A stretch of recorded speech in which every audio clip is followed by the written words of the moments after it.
അങ്ങനെ എല്ലാവരും കാത്തിരുന്ന കൽക്കിയുടെ ഫസ്റ്റ് പാർട്ട് ഇന്ന് റിലീസായിരിക്കുകയാണ്. അപ്പോൾ നമ്മൾ ഇന്നിപ്പോൾ ഉള്ളത് വനിതാ വിനീതയിലാണ്. അപ്പോൾ സിനിമ കണ്ടിറങ്ങുന്ന പ്രേക്ഷകരോട് നമുക്ക് ചോദിക്കാം എങ്ങനെ ഉണ്ടായിരുന്നു ആ സിനിമ എന്നുള്ളത്. മഹാഭാരത സീക്വൻസ് ഒക്കെയാണ്. അമിതാഭ് ബച്ചൻ കുഴപ്പമില്ല. പ്രഭാസൊക്കെ നല്ല ക്രിഞ്ചാണ്, നല്ല വെറുപ്പീരാണ്. പടം നല്ല ലാഗാണ്. സ്റ്റോറി പൊട്ടൻഷ്യൽ ഉണ്ടായതാ, മേക്കിംഗ് ഭയങ്കര മോശമായിട്ട് തോന്നുന്നു. സ്റ്റോറി പൊട്ടൻഷ്യൽ ഉണ്ടായി, പക്ഷെ മേക്കിംഗ് ലാഗ് ഉണ്ട് പടത്തിന്. കുറെ സീക്വൻസ് ഒക്കെ അൺനെസസറി ആയിട്ട് തോന്നി. പ്രഭാസിന്റെ അല്ല, എനിക്ക് തോന്നിയ കാര്യം ഞാൻ പറയണം. എനിക്ക് നല്ല ലാഗ് ഉണ്ടായി. പ്രഭാസിന്റെ കാര്യങ്ങളൊക്കെ പ്രഭാസിന്റെ റോൾസ് ഭയങ്കര ക്രിഞ്ചായിട്ടാണ് തോന്നിയത്. ഡയലോഗ് ഡെലിവറി ആണെങ്കിലും മലയാളം ആയതുകൊണ്ടല്ല, ലാഗ് ഉണ്ടായി സത്യത്തിൽ പടത്തില്. ഇല്ല, എന്തായാലും ഇഷ്ടപ്പെട്ടിട്ടില്ല.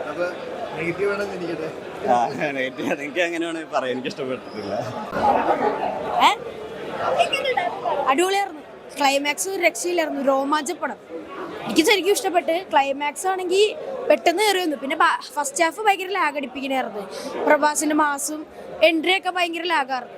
പിന്നെ സെക്കൻഡ് ഹാഫ് കഴിഞ്ഞപ്പോഴായിരുന്നു രോമാഞ്ചം കയറി വന്നത്. ഒരു സീനുണ്ട് പോലെ, അത് ഉറപ്പായിട്ടും ഇങ്ങനെ കണ്ടിരിക്കണം. സൂപ്പറായിരുന്നു, ഇഷ്ടപ്പെട്ടു. മേക്കിംഗ് ആണ് അതിനകത്ത് കൂടുതൽ പറയാനുള്ളത്. എന്താ പിന്നെ അമിതാഭ് ബച്ചൻ്റെ ക്യാരക്ടർ എനിക്ക് കൂടുതൽ ഇഷ്ടമായ. പിന്നെ കുറച്ച് ക്യാമിയുണ്ട്. പിന്നെ പിന്നെ എന്താ ഈ ചെയ്ത് ഇങ്ങനെ വരുമ്പോൾ പുള്ളിനെ കാണിച്ച് കുറച്ച് വെറുപ്പീരുണ്ടായി.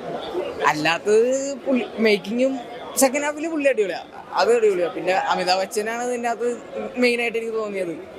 പിന്നെ അന്നാമനുണ്ട്, ശോഭനൊക്കെ ഉണ്ട്, അവരൊക്കെ അടിപൊളിയാണ്.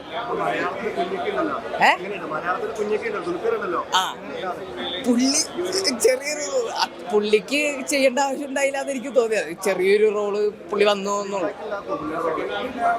ഇമ്പാക്ട് പുള്ളി ഇങ്ങനെ ഒരു ക്യാരക്ടർ വന്ന് പോണ പോലെ എനിക്ക് തോന്നുള്ളൂ, വേറൊന്നും ഉണ്ടായില്ല.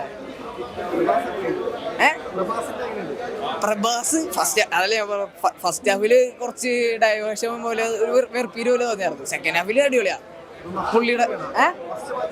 തിയേറ്ററിൽ ഇത് എക്സ്പീരിയൻസ് ചെയ്യാം.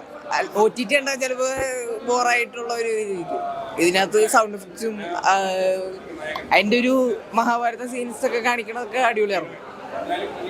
പടം അത്ര പോരാ, എനിക്ക് പേഴ്സണലി അത്ര ഇഷ്ടപ്പെട്ടൊന്നുമില്ല. അതെന്ന് വെച്ച് കഴിഞ്ഞാൽ നമ്മൾ ഫസ്റ്റ് ഹാഫ് നോക്കുകയാണെങ്കിൽ ഭയങ്കര ലാഗ് ഫീൽ ചെയ്തത്. എനിക്ക് സീൻ തുടങ്ങുന്നത് നല്ല പൊട്ടൻഷ്യലോടാണ് തുടങ്ങണത്. പക്ഷെ ലാസ്റ്റ് വരുമ്പോൾ എന്താ പറയുക, ഇടയിൽ വെച്ച് എവിടേക്കോ നമുക്ക് കണക്ഷൻ പോയി. നമ്മൾ ഇപ്പോൾ കൂട്ടുകാരൊക്കെ ഒരുമിച്ച് ചളിയൊക്കെ പറഞ്ഞ് കുറ്റമൊക്കെ പറഞ്ഞാണ് സിനിമ കണ്ടുകൊണ്ടിരുന്നത്. അതായത് മൊത്തത്തിൽ നോക്കുകയാണെങ്കിൽ എനിക്ക് വലിയ കണക്റ്റ് ആയില്ല പടം. ശരിക്കും പറഞ്ഞാൽ മേക്കിംഗ് ആണ് ഇതിൽ എടുത്തു പറയാനുള്ള മേക്കിംഗ് ആണ്, ഹോളിവുഡ് ലെവൽ മേക്കിംഗ് ആണ്. പക്ഷെ ആ മേക്കിങ്ങിൻ്റെ ഒപ്പം ആ ഒരു പ്ലോട്ട് വന്നില്ല. പക്ഷെ ബാക്കിയുള്ളവരുടെ ക്യാരക്ടേഴ്സ് ഒക്കെ നോക്കുകയാണെങ്കിൽ എല്ലാവരുടെയും റോൾ അടിപൊളിയായിട്ട് തന്നെ ചെയ്തു. പക്ഷെ എനിക്ക് വർക്കായില്ല സിനിമ മൊത്തത്തിൽ നോക്കുമ്പോൾ. സിനിമ കഴിഞ്ഞിട്ട് നോക്കുമ്പോൾ ആ ഒരു കണക്ഷൻ കിട്ടിയില്ല മൊത്തത്തിൽ.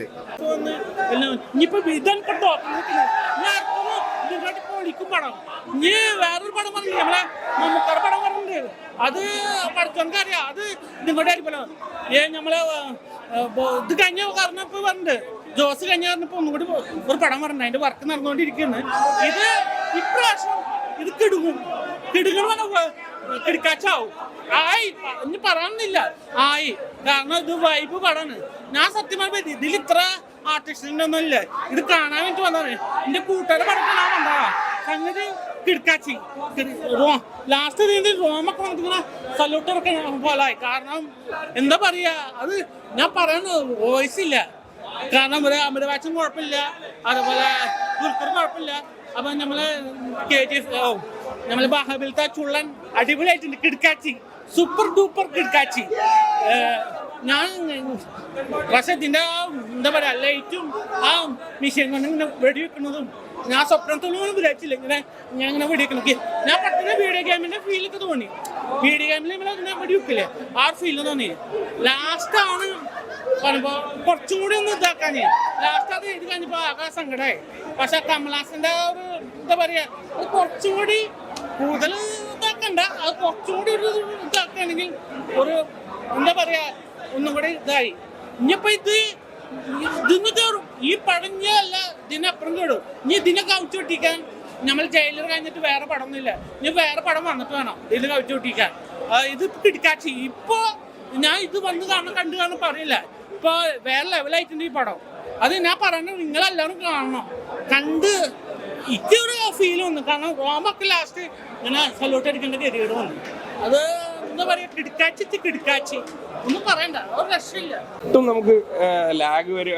ഫസ്റ്റ് ഹാഫ് എനിക്ക് കുറച്ച് ലാഗ് ഫീൽ ചെയ്തിരുന്നു. പക്ഷേ സെക്കൻഡ് ഹാഫിലേക്ക് വന്നപ്പോഴത്തേക്കും പടം വേറൊരു ലെവലായി. എല്ലാവരുടെ പെർഫോമൻസും എടുത്തു പറയാം. ശരിക്കും അമിതാഭ് ബച്ചൻ, ദീപിക, ശോഭന, അതുപോലെ കമലഹാസൻ പിന്നെ പറയേണ്ട കാര്യമില്ല. പ്രഭാസ് ആ ഫസ്റ്റ് ഹാഫിൽ ആ ഒരു കുറച്ച് ഇതെല്ലാം മങ്ങിപ്പോയെങ്കിലും അവസാനത്തെ ഒരു അരമണിക്കൂർ പടം ശരിക്കും ഒരു ഹോളിവുഡ് ലെവലിലേക്ക്. എന്തായാലും സെക്കൻഡ് പാർട്ടിന് വേണ്ടിയിട്ട് നല്ല വെയിറ്റിംഗ്. ഒരു ശരിക്കും മഹാഭാരത യുദ്ധമൊക്കെ ശരിക്കും ഇനി അടുത്തതിലാണ് ഇനി വരുന്നത്. ഒരു അർജുനൻ കർണൻ ഫൈറ്റും കാര്യങ്ങളൊക്കെ ഉണ്ടല്ലോ.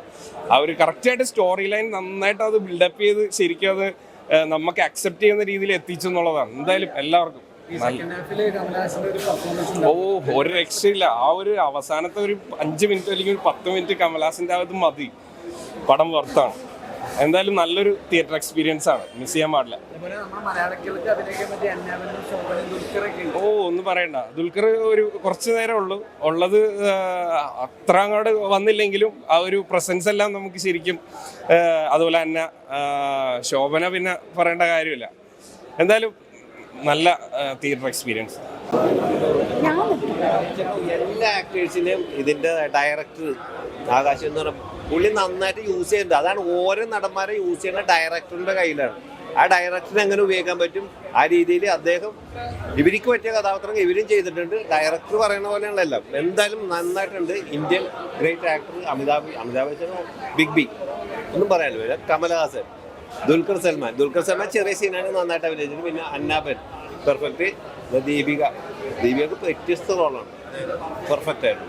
പിന്നെ ശോഭനമാണ്. നമ്മൾ ഒരുപാട് നാളുകൾ മലയാളികൾ കണ്ടുകൊണ്ടിരിക്കുന്ന ഒരുപാട് കഥാപാത്രം. ഇത് വ്യത്യസ്തമായിട്ടുള്ളൊരു കഥാപാത്രം നന്നായിട്ട് എഴുതുന്നത്. അതിൽ ഇതൊരു കൊച്ചു കുട്ടികൾ, അവരുടെ പേരെന്ന് അറിയാൻ പാടില്ല, എല്ലാവരും നന്നായിട്ട് അഭിനയിച്ചിട്ടുണ്ട്. ഇന്ത്യൻ സിനിമയ്ക്ക് അഭിമാനിക്കാൻ പറ്റിയ ഒരു സിനിമ കൽക്കി. ഇതിന്റെ സെക്കൻഡ് പാർട്ടിനായിട്ട് പ്രതീക്ഷിക്കുന്ന കമൽഹാസൻ ആകട്ടെ അതിന്റെ നായകൻ നിന്ന് പ്രതീക്ഷിക്കുന്നു. പോകാനുള്ള ഒരു പോർഷനോട് കൊണ്ട് നിർത്തിയേക്കണം. മസ്റ്റ് വാച്ച് തിയേറ്റർ എക്സ്പീരിയൻസ് എന്ന് പറയാൻ കാരണം മേക്ക് ചെയ്തേക്കുന്ന ഒരു സ്റ്റൈൽ എന്ന് പറഞ്ഞാൽ ആ രീതിയിലാണ് മേക്ക് ചെയ്തേക്കുന്നത്. ഫസ്റ്റ് ഹാഫിലൊരു സ്ലോ ലെവലിൽ പോയിട്ട് സെക്കൻഡ് ഹാഫിലൂടെ കത്തി കയറുകയാണ് ചെയ്തേക്കുന്നത്. അപ്പം കമൽഹാസന് ഈ അമിതാഭ് ബച്ചനൊക്കെ ഒരു സീനിൽ കാണാൻ എന്ന് പറയുന്നത് ഭാഗ്യമാണ്. പിന്നെ ഇന്ത്യയിലെ ഒരു അവഞ്ചേഴ്സ് ആയിട്ടാണ് എനിക്ക് ഈ പടം തോന്നിയിട്ടുള്ളത്. ഇന്ത്യൻ അവഞ്ചേഴ്സ് ആ ഒരു സ്റ്റൈലിലാണ് പടം മേക്ക് ചെയ്തേക്കുന്നത്. ഫസ്റ്റ് വാച്ച് തിയേറ്റർ എക്സ്പീരിയൻസ് പടം തന്നെയാണ്. Don't miss. അങ്ങനെ പറയാൻ പറ്റുന്ന സെക്കൻഡ് പാർട്ട് ഒരു ഹെവി ലെവലിലോട്ടാണ് പടം കൊണ്ട് നിർത്തിയേക്കുന്നത്. ഇന്ത്യൻ അവഞ്ചേഴ്സ് അതാണ് പടത്തിൻ്റെ ഫൈനലായിട്ട് പറയാനുള്ള വേർഡ്. കമൽഹാസനാണ്. ഇപ്പോൾ കമൽഹാസൻ, അമിതാഭ് ബച്ചൻ, പ്രഭാസിൻ ഫുൾ ഫോം ഇവരെല്ലാവരും കൂടി നിറഞ്ഞ ഒരു അതിഗംഭീര വിഷ്വൽ ട്രീറ്റ് ആയിരിക്കും second part. Must watch, theatre വാച്ചാണ്. പറ്റുമെങ്കിൽ 3D കാണണം. ഇവിടെ 2D ആണ് കണ്ടത്. 3D കാണുമ്പോൾ ഇതിൻ്റെ വിഷ്വൽ ട്രീറ്റ് എത്രത്തോളം എന്നുകൊണ്ട് അറിയാൻ പറ്റും. ഒരു മസ്റ്റ് വാച്ച്. ഇന്ത്യൻ ചരിത്രത്തിലെ CGIയിൽ ഉയരത്തിൽ വെക്കാവുന്ന രീതിയിലാണ് കൽക്കി എന്ന വിഷ്വൽ ട്രീറ്റ് വന്നിരിക്കുന്നത്.